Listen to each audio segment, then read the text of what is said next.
Bwana George Magoha kuhusu ufunguzi wa shule kote nchini mwaka 2021. Wakati huo muungano wa shule za kimataifa KEI pia umesema ingawa ratiba hiyo haijaathiri sana kalenda yao ya masomo, kufunguliwa kwa shule zote Januari 4 mwaka 2021 kutatoa fursa kwa walimu na wanafunzi kushiriki elimu ya kutangamana pamoja kwa moja kwa moja mwaka ujao. We are happy with the way the term dates have been staggered. We thought we shall be asked to do a crash program which would have taken, weekends. And I think the government did not go that way because they would have had very difficult times, particularly when the Employment Act gives the time that the worker should be at working stations. Luckily for us, our calendar year was not suspended and we were able to transition learning online. So for all international schools in Kenya, we were in term 1 or semester 1 of the 2020-2021 academic year. So in January, we'll reopen for, term 2 for ourselves.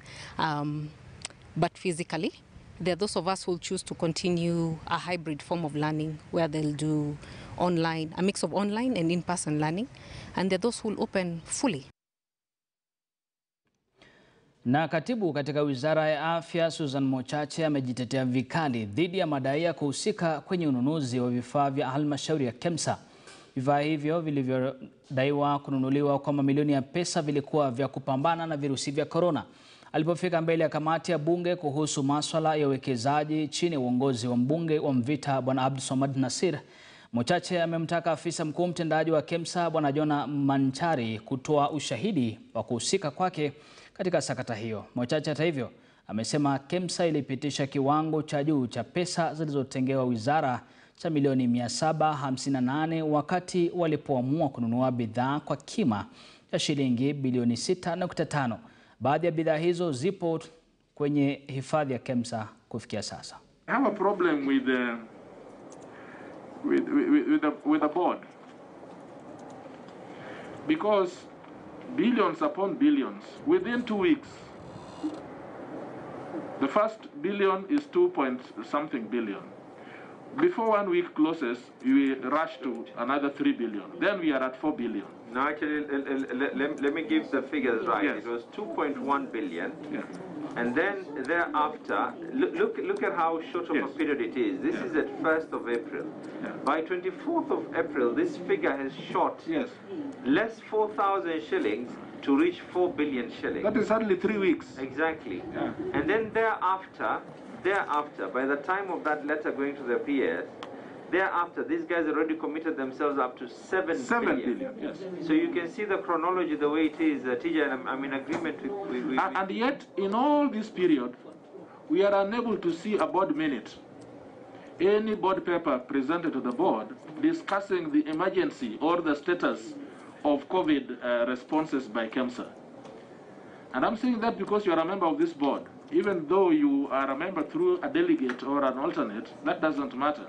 What matters to me is that you are a member of this board. Somebody must be briefing you. You must be having intelligence information coming from, and particularly, step back and look at that period in time. Ministry of Health was everything. The country was all riveted to the Ministry of Health. And I'm sure that you must be collecting intelligence information how this COVID response is being responded to. Now you have a board that does not sit at all, does not question the management on time, whether within 1 week or 2 weeks. How are you going on with the procurement? Last time you talked to us about what did you call it? You call it a compromised, that's not the word, rationalized budget. You gave us rationalized budget last week, and that was to the tune of so many billions. Then we told you, stick to your budget, you are at 785. But the following week, you are already at 3 billion. The other week, you are at 4 billion. The other week, you are at 7 billion. Surely, How does the ministry manage this board? What is your role as in your oversight function? Are we going to lose billions and then we come to a committee such as this and we chase after people who have already stolen money? Shouldn't there be somebody who can arrest these things within 1 week or 2 weeks? You know, KEMSA can't do it. Police can't do it. These people are going to come after when people have stolen. Can't we have a PS who is able to touch these things when they are hot and say, no, this can't go on? The board was not meeting. The board had not been called into a meeting, Chair. Okay. And to be honest with you, until I saw the letter from my colleague from the National Treasury, I had no idea that this matter was of this magnitude. Yes, the honorable member expects that I should have had some intelligence. In this case, I never got it. And when I got the letter... TJ, let's have a bit of order. TJ, let's have a bit of order. It's only right that she answers the others' questions. Yes? So, Chair, really, I will again just go back on record to say that my conscience is very clear. I have made every effort to find out what was going on in KEMSA. At some point when I even asked the CEO, is this what I'm hearing, these orders you issue? He said, there's nothing like that. Now, from there, Chair, with the competing interest of dealing with a pandemic, the most I could do is advise my minister, and he took the action that led to the officers. Kwingineko, waziri wa afya katika kaunti ya Kakamega Bwana Collins Matemba amethibitisha kuwa wahudumu wa afya wapatao 102 wamepatikana na virusi vya corona tangu kuzuka kwa virusi hivyo katika kaunti hiyo.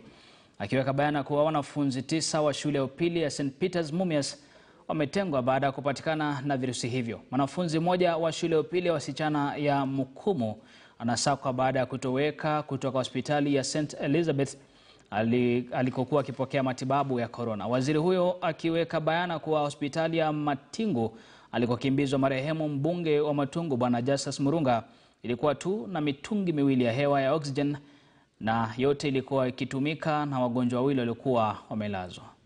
The truth of the matter is that when at Matungu, we only have 2 cylinders stroke concentrators. So when the MP was taken there, we already had 2 patients who were on the same. Now you see, you cannot disconnect from the other 2 patients and now put on the what? Use it on the MP. It is immoral. Human beings are just human beings. So that's why he could not be put on oxygen at Matungu. So he had to be rushed to Mumias. But by the time he rushed to Mumias, it was too late. St. Peter's Mumias Boys currently has 9 students who are in isolation centers. Now, there is 3 of the students are at Mumias Isolation Center. 5 are at Likuyani Isolation Center. Now, Mukumu girls, we got a report on Friday last week that there is a girl who had shown all symptoms of COVID-19. Samples were extracted from her and taken for testing at KEMSA in Kisumu. So when the results came back, she was confirmed positive, COVID-19 positive. But unfortunately, she had taken off from the hospital. Now that girl cannot be traced. She's neither at home nor at school. So her whereabouts are still unknown. So those are the cases we have so far. Otherwise, the rumor that you read in the social media and across some radio stations that 10 other students in that school had been confirmed positive is a rumor. It is not true. That one I can confirm to you. So let our people get to know that health is something that is personal. Play your part, the county will play its part. We are doing everything possible to equip our hospitals and to prepare for the eventuality. Kwingineko, Inspekta Jenerali wa polisi Bwana Hilary Mutyambai ametoa gari la ulinzi kwa eneo bunge la Jomvu kufuatia agizo la Rais Uhuru Kenyatta. Gari hilo linaonekana kama ombi lililotimia kwa eneo linaloaminika kukumbwa na visa vingi vya utovu wa usalama. Inadaiwa kuwa Jomvu imekuwa ikisaidiwa na maeneo jirani wakati wa visa vya uhalifu. Gari hilo litakuwa la kwanza kutoka kwa serikali kuu katika eneo bunge hilo.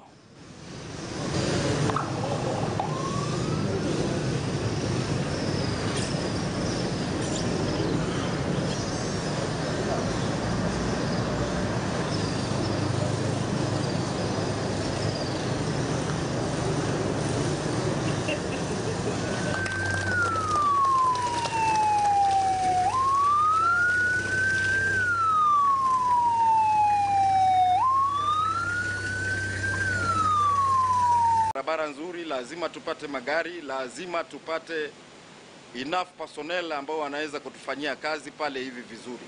We officially hand it over to our OSPD, or sub-county commander, Jomfu, so that he can enhance security in his area of operation. Na kiongozi wa chama cha ODM Bwana Raila Odinga amesema kuwa Alhamisi hii yeye pamoja na Rais Uhuru Kenyatta watazindua rasmi zoezi la ukusanyaji wa sahihi za kuidhinisha ripoti ya BBI, huku akisema Wakenya watapokea nakala ili waweze kusoma ripoti hiyo na kutia sahihi. And we want this signature collection to be done as quickly as possible, so that by latest end of next week we'll have concluded that exercise. After that, the document will be presented to the Electoral Commission for verification of signatures and finally publication. But this bill will be published this week also, so that people can see it. There's also going to be a popular version of the report, which is a summarized version, which will also be circulated. Some of the, and also the supplement will be in some of the newspapers, maybe over the weekend, so that people can be able to read the document as they sign. Na tukisalia kwenye masuala ya BBI ni kuwa gavana wa Baringo Gideon Moi amewarai vijana kuunga mkono ripoti ya BBI. Moi amesema kuwa ripoti hiyo ina manufaa mengi hasa kwa vijana na itaunganisha Wakenya wote. Ameweka wazi kuwa hakuna ripoti isiyo na dosari hata kidogo, na ripoti ya BBI itafaa taifa ili wananchi wake. Mtazamaji, Seneta Gideon amezungumza hii leo alipozuru kaunti ya Kajiado kuhudhuria hafla ya kuzinduliwa kwa kituo cha kuhifadhi damu.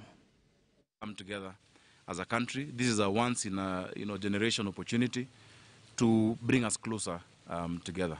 So we are glad to hear that we are of one mind. In Masai we say kititenebo. Yeah? In Western we say kulialala, meaning tuko pamoja, which really is a slogan of our party Jubilee. And we will walk this journey together. We will listen to everybody, and ultimately we will have, a situation that brings us closer together rather than divides us as a country. I know each region had their own almost very personal issues, but we cannot write a constitution stating the position of a tribe, of an individual, or a small group. But it must be something that is collective, and that we all feel that it touches us in one way or the other. The strengthening of devolution goes a long way in realizing the potential that we have been holding back out of a centralized system. Remember, in the conversation there was a discussion to have 14 regions, whether some counties will be merged and all that. And I am happy that the number one concern that the devolution be strengthened, more resources to the counties, have actually come to be, which is something that many Kenyans were saying. Yes, since devolution come, a few bad things may have been devolved, but many good things have happened because we can now reach the government. The government understands us, knows us, is reachable, accessible. And so I think all the Kenyans who are pro-devolution have won, and so it is a good take-home for all of us. We are fully behind BBI. We've had discussions on the best way forward in driving this process. As pastoralists and those who come from the pastoral nations, there were some concerns which were raised, which we put forward, and we are very confident that they've been addressed. So we'll all march now in with one beat of the drum. There is no, what is important that I think people should understand, that there is no perfect document. There is not. You will never get a perfect document. The only perfect book can be, or the perfect document or book is the Bible and the Quran. But this one is not perfect, but it's the best document that we have now. The generations which will come, they'll do their changes too. So it's important that we all embrace it. It's got the number one thing, of course, is the issue of the unity of Kenya as a whole, that we stay united and become the unitary state. And my colleagues have enumerated the good sides of the document, but there is one which I don't think somebody has said, which has got the massive benefits for the youth. And I would ask, when the document is released later this week, that everybody takes time to read it, and especially the youth. Please look at it and see what is there for you. There's massive benefits, and it devolves all the way to the counties. And if I was to mention one, that the monies which will be allocated going down, devolving to the wards, which will be in hundreds of millions of shillings, and to the county, which will be in billions of shillings, the youth will have access to up to 30% in order for them to do the businesses.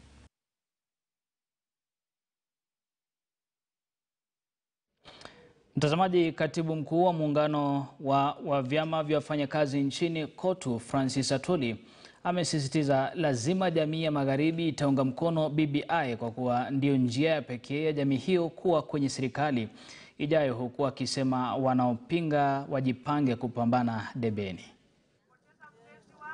Secretary General wa KOTU umeona mtu amezidishiwa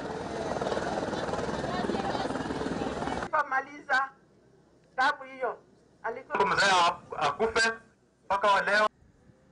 Sasa ndio nilikuwa na tani yote, hata majini yakiwemo yanashindwa. Watu wa Malaba wanataka vitabu. Ukileta vitabu hao watu wasome, hawana shida. Usipoleta vitabu na uwaambie waseme yes, watakataa. Ni kwa sababu watafikiria unaambia uongo. Bishops wamesema hii BBI, wacha tuiangalie ndani kidogo, wameona tumakosa tuko ndani. Mimi nakuomba kwa heshima, kwa taadhima, ende uongee na Raila, uende uongee na Uhuru, wakipenda wakuje waongee na the church. Wa kanisa wanasema hapana, watu wa pastoralists wanasema hapana, kuna wengine wakulima wanasema hapana, na sisi watu wa Western tunasema hata miwa ikiwa ndani tutaunga mkono. Na hata sasa tunaiunga mkono. Tunataka tu panel beating kidogo ya kuonyesha kwamba hatutaki watu wakuwe divided wakienda kwa referendum. You are either with us, you are either for the new constitution, you are either for the peaceful country Kenya, you are either for united Kenya, you are either for the changes that we are trying to put in the new document, or you are not. And if you are not for that, my friend, this is a democratic society. Organize yourself, tukutane uwanjani. Hii BBI inakuja. Ile grupu inaenda kushinda BBI hii ndio inaenda kuchukua serikali ya 2020. And we want peaceful government. We want BBI. Because after elections, the people who receive problems are workers, women and children. Huko Nairobi watoto ndio wanaumia, wamama wanaumia. Ndio tukaweka viti zaidi ya 5 kubwa. Na askofu wa dayosisi ya Eldoret Dominic Kimengich ameilaumu serikali kwa kufungia macho mambo muhimu kwa taifa. Kwa mujibu wa Mengich, visa vya corona nchini vinazidi kuongezeka kila uchao, ilhali wakuu serikalini wanaelekeza macho kwa siasa za BBI.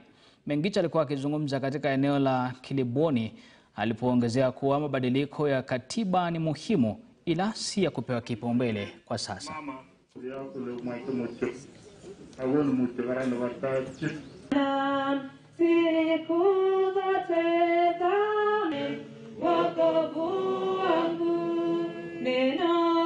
Marius Wakristo wetu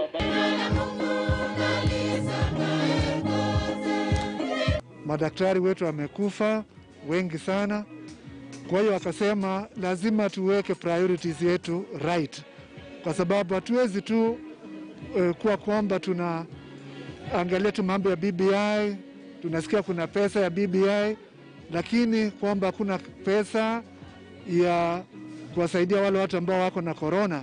Kwa hiyo priority it is upside down. Serikali hakikisha kwamba wale watu ambao wanaugua mambo ya corona kwanza wasaidiwe, alafu mambo ya referendum na BBI hiyo itakuja baadaye.